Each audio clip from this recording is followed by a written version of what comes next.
powder, sugar and water, milk and ice cubes.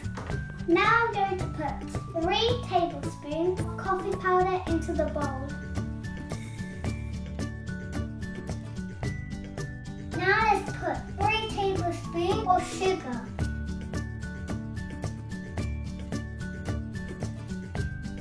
Now let's put 3 tablespoons of water.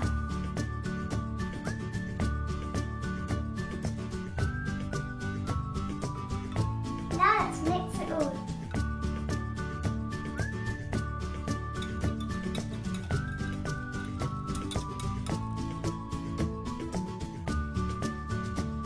You can use a hand blender.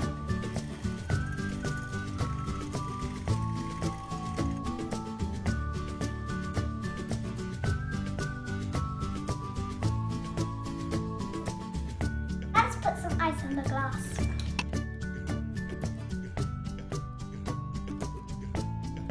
Now put the milk in the glass.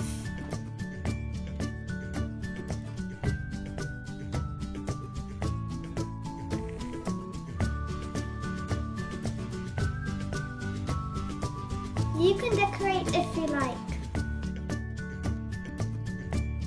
It's ready! It's so yummy.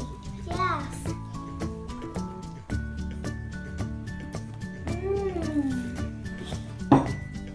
Try this recipe out. Thank you for watching our video. Like and share and subscribe.